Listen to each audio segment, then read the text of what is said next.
कैसे बनाए अपने बिजनेस के अंदर। देखिए, सबसे पहले तो हमें खुद ही एक्साइटेड रहना पड़ेगा। कहीं किसी के साथ मरे की खबर लाए तो ये बड़ा खतरनाक चीज है। आपका जुनून देख करके अगर आपके अंदर जुनून नहीं होगा, हौसला नहीं होगा, तो लोग नहीं जुड़ेंगे आपके साथ। किसी भी लीडर को देखिए, बिजनेस लीडरशिप का है, नेतृत्व करने का बिजनेस है, लोगों को लीड करने का बिजनेस है। आप लाखों लोगों को लीड करने वाले हैं। यहाँ जितने लोग ही बैठे हैं, एक दिन आप सब के सब लाखों लोगों को लीड करेंगे। लेकिन वो तब कर पाएंगे जब आपके अंदर, आपके आंखों में लोग भरोसा देखेंगे, वो चमक देखेंगे, वो विश्वास देखेंगे लोग, तब लोग लीड कर पाएंगे, तब आप लोगों को लीड कर पाएंगे, अन्यथा नहीं। तो ये बहुत जबरदस्त चीज है। सबसे पहले हम कहीं भी किसी के पास जाते हैं और हमारे अंदर जोश है, हौसला है, तो लोग आपको हौसलों को देखते हैं, आपकी आंखों के विश्वास को देखते हैं और फिर लोग आपको ज्वाइन करते हैं। तो अपना एक्साइटमेंट कैसे बना के रखना, हमें सिस्टम के साथ पलग रहना है। हमें कहीं भी जाते हैं, एक सीडी सुन लीजिए, एक मोटिवेशनल भैया की कोई सीडी सुन लीजिए और तब निकलिए प्लान दिखाने। गाड़ी में सुनते जाइए और तब देखिए जो निकलेगा ना आपके अंदर से, जो एनर्जी, वही एनर्जी बहुत सारे लोगों को जोड़ देगी। ये बिजनेस जोड़ने का है। जोड़ने का काम इतना आसान नहीं होता, इतनी आसानी से लोग नहीं जुड़ते हैं। जैसे हैंडपंप होता है ना, कितने लोगों ने सूखा हैंडपंप चलाया जिसमें पानी नहीं आता। बहुत सारे लोगों ने चलाया, हम लोग भी चलाते थे। जब हैंडपंप में पानी नहीं होता तो क्या होता है कि पहले पानी डालना पड़ता है और फिर उसको चलाना पड़ता है। लगातार चलाते हैं, फिर थक जाते हैं, फिर दूसरा आदमी आता है, फिर तीसरा आदमी आता है, पानी डालते रहते हैं और एक समय ऐसा आता है जब उसमें से पानी निकल जाता है और इसके बाद आप एक उंगली से भी ऐसे करते हैं तो पानी निकलता है। होता है नहीं होता है? तो ये बिजनेस है, ये उस हैंडपंप चलाने के जैसा है। शुरू में तो आपको लगेगा ऐसा कि इसमें से पानी नहीं निकल रहा, ये सूखा है, लेकिन आपको स्पीड बनानी पड़ेगी उस हैंडपंप चलाने के लिए। दूसरा एग्जांपल मैं बताता हूँ आप लोगों को।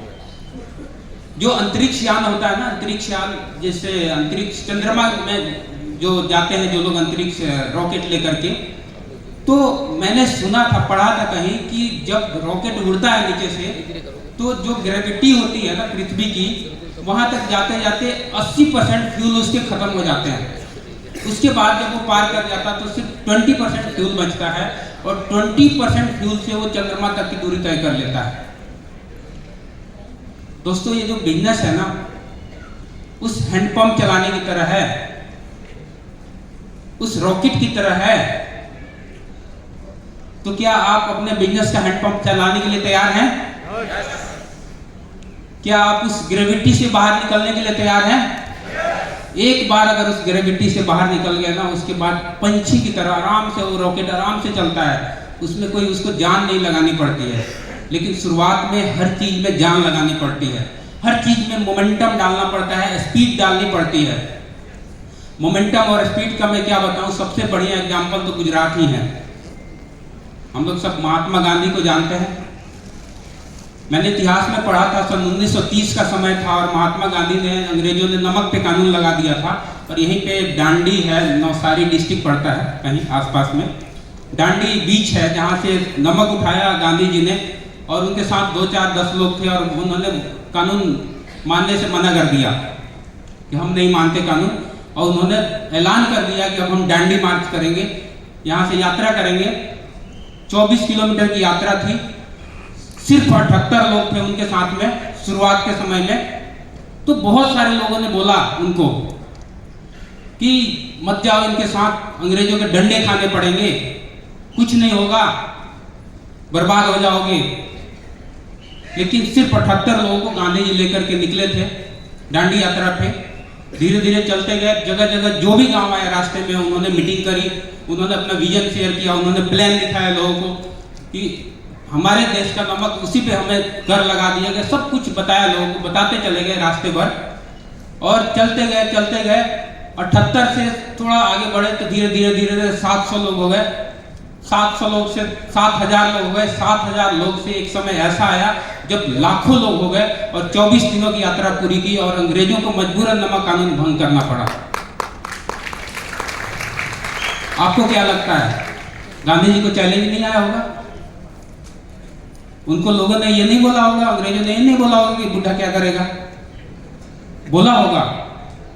कई लोग ऐसे निगेटिव लोग भी मिले होंगे रास्ते में, लेकिन गांधी जी ने अपना प्लान दिखाना नहीं छोड़ा, उन्होंने अपना विजन शेयर करना नहीं छोड़ा और लगे रहे, चलते रहे और 78 से 1 लाख लोगों की भीड़ जमा हो गई उनके साथ।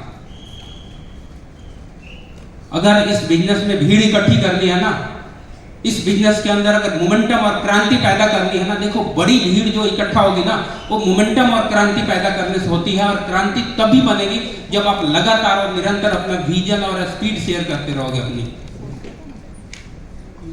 वही लोग कामयाब होते हैं जीवन में, वही लोग लाखों की भीड़ इकट्ठा करते हैं जो लगातार चलते हैं। गांधी जी को लाख मुसीबत के बाद वो पीछे नहीं हटे, वो चलते रहे और अपने मिशन में कामयाब रहे। सरदार वल्लभ भाई पटेल इसी गुजरात की धरती पे पैदा हुए और मैं तो कहता हूं कि पूरे दुनिया में अगर कोई एक ही सरदार है वो है सरदार वल्लभ भाई पटेल, जिन्होंने 565 रियासतों को जोड़ा। देश आजाद तो हो गया था, लेकिन सबसे बड़ा चैलेंज था 565 रियासतें जो अंग्रेजों ने छोड़ दिया था, अलग अलग सबको स्वतंत्र अधिकार दे दिया था कि तुम आजाद रह सकते हो, और हमारा देश 565 टुकड़ों में बटा था। आप सोच करके देखिए, इसीलिए उनको आयरन मैन, लौह पुरुष कहा जाता है, क्योंकि उन्होंने 565 रियासतों को जोड़ा अकेले सरदार वल्लभ भाई पटेल ने। क्या हम 1 लाख लोगों को नहीं जोड़ सकते अपने साथ? आवाज नहीं आ रही है आपकी।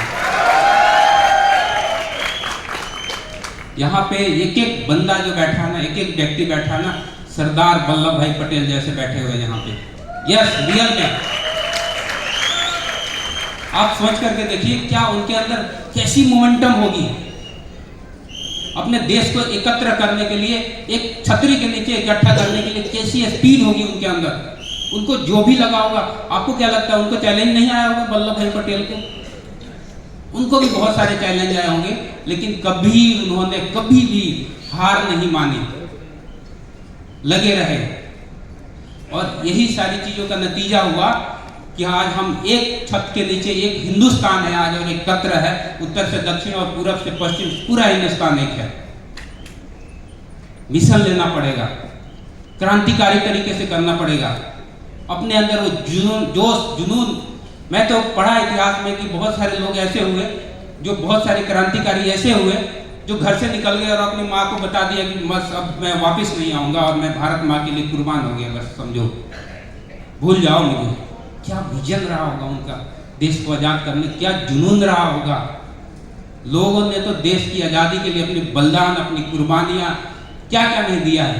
क्या हम इस आर्थिक आजादी के लिए हम मेहनत नहीं कर सकते, आगे नहीं बढ़ सकते? थोड़ा चैलेंज आता है, पीछे हट जाते हैं। भैया ने बहुत अच्छा एग्जाम्पल दिया था एक बार, जब अंतरिक्ष यात्री जब माउंटेन पे चढ़ते हैं, जो पहाड़ों पे, जो क्या एवरेस्ट पे चढ़ते हैं ना, तो जो यात्री होते हैं वहां पे, आप सोचो कितना बड़ा चैलेंज है उनके साथ। उस पहाड़ की चोटी पे जाना, आप सोचो रात में चढ़ाई करते हैं और रास्ते में कई लोग मरे हुए मिलते हैं, कितना बड़ा चैलेंज होता है। सर्द हवाएं, पता नहीं क्या क्या, कई बार तो ऑक्सीजन भी खत्म हो जाता है और रास्ते भर लाश मिलता है। और उस स्थिति में भी वो लोग, बहुत सारे लोग ऐसे हैं जो चोटी पे फतह करते हैं और जा करके तिरंगा झंडा लहराते हैं, और सिर्फ इसलिए कि जरा सा अखबार में एक फोटो आ जाएगी, सिर्फ इसलिए कि कहीं जा करके वो ट्रेनर बन जाएंगे, सिर्फ इसलिए कि कुछ लोग जान जाएंगे। हम पहले व्यक्ति को जानते हैं जो माउंटेन पे चढ़ा था, लेकिन उसके बाद तो पता नहीं कितने हजारों चढ़ गए। नहीं जानते हम लोग ना हजारों लोगों को। तो देखिए, मौत की कीमत पे लोग वहां पे चढ़ने के लिए तैयार हैं, लेकिन यहाँ पे तो मौत की कीमत क्या चुकानी, यहाँ तो सिर्फ मेहनत करनी है, आगे बढ़ना है। हमें अपने आर्थिक आजादी की लड़ाई लड़नी है, हमें अपने आप को प्रूफ करना है। देखो, अगर आप अपने आप को प्रूफ कर देते हैं ना, तो आपके वजह से पता नहीं कितने सारे लोगों की जिंदगियां जुड़ी होती है आपकी सफल होने की वजह से। आप एक व्यक्ति अगर निर्णय लेते हैं कि मुझे DUCD जाना है इस बिजनेस के अंदर, मुझे BMCM बनना है इस बिजनेस के अंदर, और आपकी वजह से, एक व्यक्ति की वजह से पता नहीं कितने लोग आपके साथ कनेक्ट होते हैं और कितने लोगों के जीवन में बदलाव आता है। आपका एग्जाम्पल दिखा दिखा करके पता नहीं कितने लोगों की जिंदगी बदल जाती है। मैं सही बताऊं, जब हम लोग इस बिजनेस में आए तो मैंने श्रीनिवास जी को कोरिलेट किया और मुझे लगा कि यार ये टैक्सी चलाते थे और ये इतने सक्सेसफुल हो सकते इस बिजनेस में, तो हमारे अंदर कौन सा जंक लगा हुआ है। और वहां से मेरी जिंदगी बदल गई।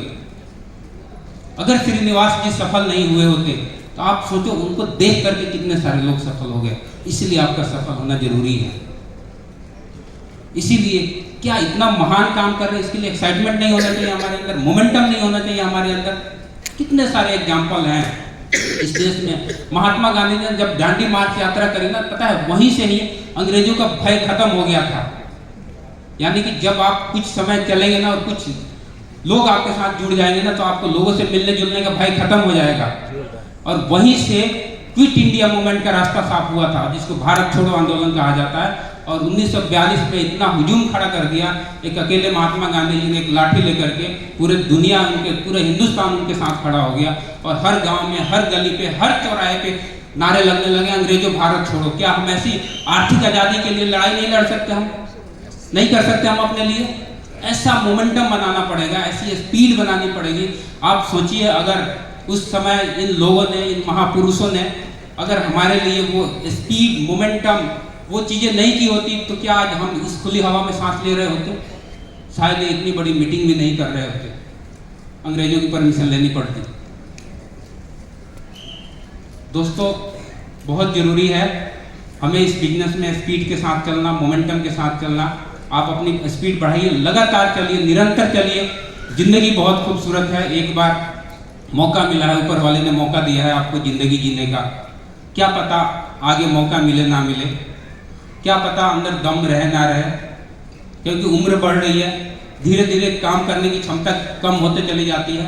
अभी आप जिस पड़ाव में भी हैं, जिस उम्र के भी पड़ाव में भी है, 1 साल से 2 से 5 साल तक अपने आप को प्रूव कर दीजिए। पता नहीं आपकी आने वाली पूरी जनरेशन, जो आने वाली पीढ़ियाँ तक है ना, वो भी सुखमय हो जाएंगी। और आपके साथ जितने लोग कनेक्ट होंगे, उनका सबका जीवन, सारे परिवारों का जीवन सफल हो जाएगा। बहुत जरूरी चीज़ है।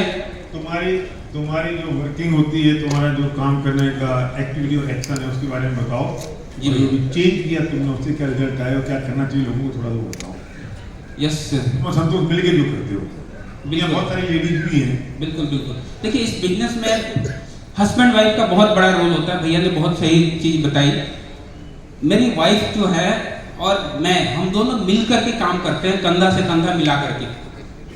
वो अलग मीटिंग करती हैं, मैं अलग करता हूँ। कई जगह हम लोग साथ में भी जाते हैं, घर संभालते हुए भी वो काम करती हैं। लेडीज का बहुत बड़ा रोल है। अगर लेडीज काम करती है ना इस बिजनेस में, तो परिवार, फैमिली कनेक्ट होता है, पूरा का पूरा परिवार कनेक्ट हो जाता है। उनके एक्टिव होने से आज हमारे ग्रुप में पता नहीं कितने परिवार कनेक्ट हो चुका है। पूरा परिवार लगा हुआ है बिजनेस के अंदर, माँ बाप, पिताजी, बच्चे, पूरा का पूरा परिवार। मैं तो दिखा रहा हूँ, कई बच्चे तक भी प्लान दिखा रहे हैं आजकल। तो लेडीज का बहुत बड़ा रोल है बिजनेस में। आप लोग बहुत भाग्यशाली हैं, आपको विनिंग टीम जैसा परिवार और वेस्टीज जैसा बिजनेस मिला है। लेडीज के लिए इससे बढ़िया बिजनेस नहीं है। और हम लोग लगातार मीटिंग करते हैं, हाउस मीटिंग करते हैं। देखो, लेडीज भी मीटिंग कर सकती हैं। आप बोर्ड रखिए और जाके प्लान दिखा दीजिए। संतोष जी जाकर के प्लान दिखाती हैं अलग, मैं यहाँ प्लान दिखाता हूँ। आज वो हरिद्वार में है और मैं यहाँ पे हूँ FRU में। हरिद्वार में जाकर के मीटिंग कर रही है, लगभग 60 किलोमीटर दूर घर से जाकर के, अकेले जाकर के। बस में गई होंगी, वो गाड़ी नहीं चलाती हैं, तो बस में गई होंगी। और अभी मैसेज आया कि उन्होंने वहाँ पे ब्रोंज क्लियर करा दिया किसी को मीटिंग करा के। पावरफुल होती हैं महिलाएं, सपने बहुत बड़े होते हैं महिलाएं। महिलाओं का बहुत बड़ा रोल है। तो ज़्यादा से ज़्यादा मैसिव एक्शन, अगर मैं कहूँ तो हाउस मीटिंग करेंगे ना, तो बहुत बड़ा रिजल्ट आएगा। एक हाउस मीटिंग में कम से कम 10-15 लोग आराम से आ जाते हैं और 2-4 लोग तुरंत ज्वाइन हो जाते हैं वहीं ऑन द स्पॉट, और वहीं से मोमेंटम खड़ा हो जाता है।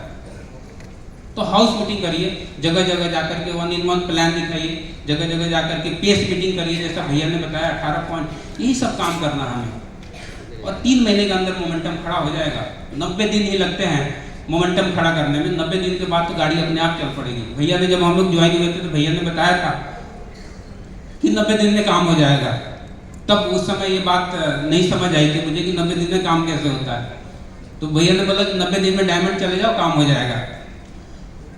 काम यूं हुआ कि 90 दिन में जब हमने स्पीड से काम किया, तो हमारे साथ कुछ लोग आ गए और वही लोग धीरे धीरे हमें आगे लेकर के चले गए। और हम भी काम करते गए। ऐसे होता है। हम लोग 90 दिन से भी कम में गए डायमंड, लगभग 2.5 महीने में डायमंड चले गए। यस, मैं बताता हूँ अपनी सक्सेस जर्नी। पहले महीना हम लोग ब्रॉन्ज हो गए थे, दूसरे महीना सिल्वर और गोल्ड हो गए थे हम लोग, तीसरे महीना हम लोग स्टार और डायमंड हो गए, छठे महीना हम लोग क्राउन हो गए थे, और 7वें महीना हम लोग यूसीडी हो गए थे और दिल्ली में रिकॉग्नाइज हुए थे एफआरयू में। वो हमारा पहला एफआरयू था। 7 महीने में यूसीडी हुए थे। भैया बोलते गए और हम इनसे भरोसा करते गए, ऐसे कर लो, हमने किया, ऐसे करो, हमने किया। कहते हैं ना, इस बिजनेस में अपलाइन अगर कुछ बोलती है तो आपके अंदर कुछ देख रही है कि आप कर सकते हो, तब आपकी अपलाइन बोलती है। 7 महीने में यूसीडी हो गया, 16 महीने आप सब लोग पता हम लोग डीयूसीडी हुए। तो शायद भैया का आशीर्वाद था और हम लोगों ने मेहनत किया जम करके, जिसका नतीजा ये है कि हम लोग यहाँ पे स्टेज पे हैं। और यही काम अगर आप भी करते हैं तो आप भी आ सकते हैं। कोई बहुत बड़ी बात नहीं है, बहुत बड़ा गेम नहीं है। पहाड़ पे चढ़ने जितना तो मुश्किल नहीं है ये काम। महात्मा गांधी के डांडी मार्च करने जैसा तो मुश्किल नहीं है काम है। सरदार वल्लभ भाई पटेल के जैसा 565 रियासतों को जोड़ना जितना मुश्किल काम नहीं है। ये काम बहुत आसान है। बस हिम्मत नहीं हारनी है, हौसला नहीं हारना है, पीछा नहीं छोड़ना है। मैं तो कहता हूँ तब तक पीछा करते रहो अपने सपनों के लिए जब तक सपने पूरे नहीं हो जाते। एक पत्थर पे जब हथौड़ा मारा जाता है ना, पत्थर का टुकड़ा हो बड़ा सा, और उस पर आप हथौड़ा मारते रहिए लगातार लगातार, और पता चला उसके अंदर कुछ नहीं हुआ। 100 हथौड़े मार दिए और उस पत्थर में कहीं दरार भी नहीं दिख रही है। लेकिन जैसे आप 101वां हथौड़ा मारते हैं और पत्थर चकनाचूर हो जाता है, क्या हुआ? वो पहले हथौड़े, दूसरे हथौड़े, 10वें हथौड़े, 20वें हथौड़े से अंदर से वो पत्थर टूट रहा था। धीरे धीरे धीरे धीरे अंदर से वो पत्थर खंडित हो रहा था। जैसे 101वां हथौड़ा मारा, वो पत्थर पूरी तरीके से बिखर गया। ठीक ये बिजनेस उसी तरह का चलता है। आप करते रहिए लगातार। कई बार आपको लगता है, कई बार मन भी उदास हो जाता होगा कि यार ये पता नहीं इतने समय से तो हुआ नहीं, अब कैसे होगा। क्या पता वो पत्थर रूपी बिजनेस आपका बड़ा होने वाला, टूटने वाला है। क्या पता आप डीयूसीडी बनने वाले, क्या पता आपके एक ही साथ लोग मिल जाए और एक ही साथ आप क्राउन चल दे। कुछ नहीं पता, कुछ भी हो सकता है। हमने खुद भी नहीं सोचा था कि हम 16 महीने में डीयूसीडी हो जाएंगे, लेकिन भैया को पता था कि हो सकते हैं, कर सकते हैं ये। तो आपकी अपलाइन को आपकी काबिलियत पता होती है, और अगर अपलाइन कहे ना तो अपलाइन के ऊपर भरोसा कर लीजिए, अटूट भरोसा, एक बच्चे की तरह भरोसा। और मैं तो ऊपर वाले से कहता हूँ, भगवान यही भरोसा बनाए रखना हमारे अंदर, यही इनोसेंसी बनाए रखना कि कहीं हम कभी ज्ञानचंद ना बन जाए और हम ये ना सोचने लगे कि हम बहुत बड़े हो गए।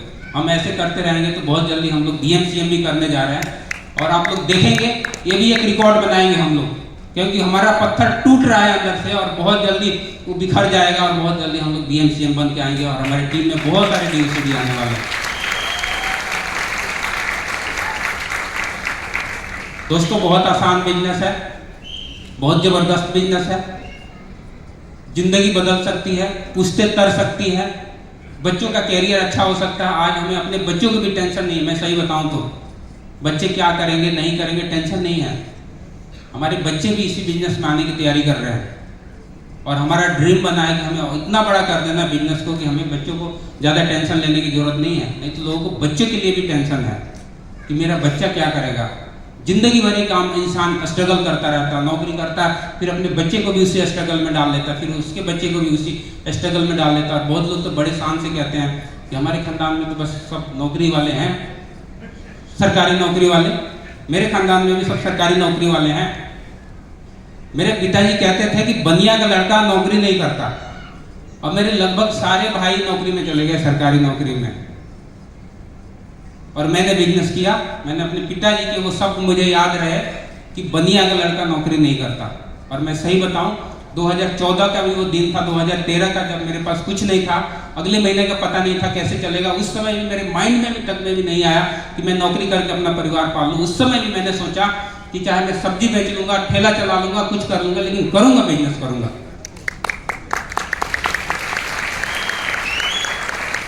थोड़ी मुश्किल जरूर होती है बिजनेस में, इतना आसान नहीं होता। देखिए, नौकरी में आप 30 दिन जाएंगे, पैसा आ जाएगा आपको, लेकिन बिजनेस में थोड़ा सा स्टेबल करने में टाइम लगता है। थोड़ा वक्त जरूर लगेगा, थोड़ा पेशेंस रखने की जरूरत है और निरंतर चलते रहने की जरूरत है। निराश नहीं होना है, हताश नहीं होना है। जो लोग निराश और हताश हो गए वो रास्ते में वहीं रह जाएंगे, ठहर जाएंगे, और जो लगातार चलते रहेंगे वो अपनी मंजिल को पालेंगे। So thank you so much. आप लोगों से बात करके बहुत अच्छा लगा, आप लोग बहुत अच्छे